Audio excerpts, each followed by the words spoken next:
మహాకుంభాభిషేక ఉత్సవాలకు ఇంద్రకీలాద్రి ముస్తాబైంది.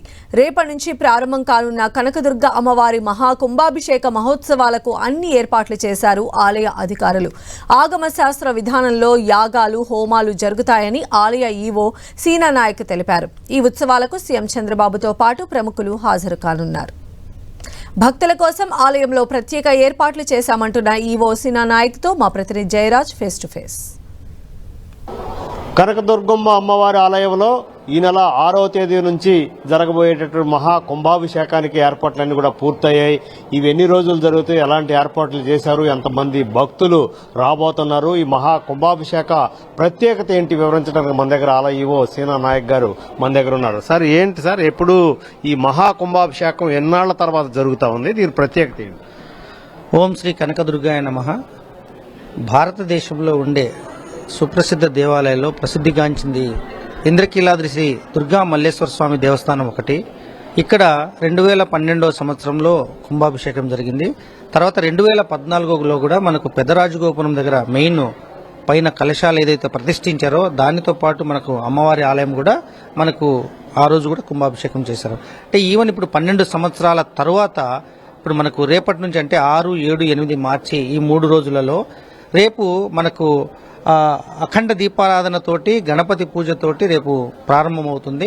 ప్రత్యేకమైనటువంటి పూజలు, కలశ పూజలు మరియు పుణ్యాహవచనాలతో కూడా మనకు ఈ యొక్క వైదిక కమిటీ మరియు వేద పండితులు, అర్చకులు వీరందరి ఆధ్వర్యంలో జరుగుతుంది. 8వ తారీఖు 9:30 ఆ ప్రాంతంలో పూర్ణాహుతి కార్యక్రమం కంప్లీట్ అయిన తర్వాత ఈ పవిత్ర జలాలన్నింటినీ కూడా తీసుకొని వెళ్లి మెయిన్ టెంపుల్ అమ్మవారి పైన ఆలయం ఏదైతే శిఖర గోపురం ఉంటుందో అక్కడ శ్రీ శ్రీ శ్రీ శంకర విజయేంద్ర సరస్వతి వారు కంచి కామకోటి పీఠాధిపతి ఉన్నారు కాబట్టి వారి యొక్క ఆధ్వర్యంలో వారి యొక్క కమలముల చేత అదేవిధంగా వారి డిసైడ్ చేసిన ఈ ముహూర్తానికే మనకు ఈ యొక్క కార్యక్రమాలన్నీ జరుగుతున్నాయని చెప్పి తెలియజేస్తున్నాము.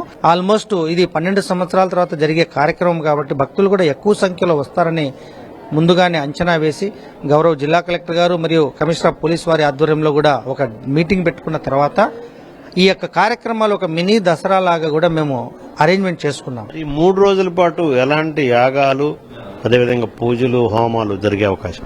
ముఖ్యంగా మనకు ఈ యాగశాల కొత్తగా నిర్మాణం చేసి పడిందండి ఒక డోనర్ చేత. ఇక్కడ మీరు చూస్తున్నారు మొత్తం కూడా 108 కలశాలు ఉన్నాయి. ఈ కలశాల్లో రేపు ఉదయం నుంచి మనకు కృష్ణానదిలో చివరిగా మనం జలం తీసుకొని వచ్చి అక్కడ నుంచి మనం ఊరేగింపుగా వచ్చిన తర్వాత అమ్మవారి ప్రధాన ఆలయం ప్రదక్షిణ చేసుకుని మళ్ళా స్వామివారి ఆలయానికి ప్రదక్షిణ చేసుకున్న తర్వాత ఇక్కడికి వచ్చి మొత్తం ఈ 108 కలశాలను ప్రత్యేకంగా పూజలు చేస్తారు.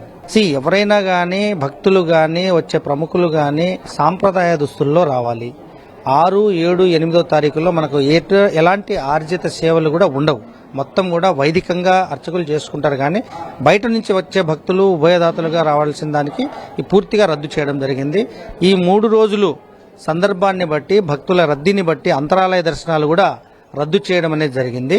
ముఖ్యంగా ఇంకా వీవీఐపీలు ఎవరైనా వచ్చినా సండే రోజు ఒక టైమింగ్ అనేది పెట్టడం, ముఖ్యంగా గౌరవ ముఖ్యమంత్రి గారు వచ్చే క్రమంలో కొద్దిగా చాలా కట్టుదిట్టమైన ఏర్పాట్లు కూడా చేయడం అనేది జరిగింది. ఇది మొత్తం మీద ఈ నెల 6వ తేదీ నుంచి 3 రోజుల పాటు జరిగేటటువంటి అమ్మవారి ఆలయంలో మహా కుంభాభిషేకానికి అన్ని ఏర్పాట్లు చేశాం. భక్తులు ప్రశాంతంగా వచ్చి కుంభాభిషేకంలో పాల్గొనొచ్చని చెప్పేసి ఈవో సీనా నాయక్ గారు పేర్కొన్నారు. కెమెరామెన్ అజగర్తో జయరాజ్, 10 టీవీ, విజయవాడ.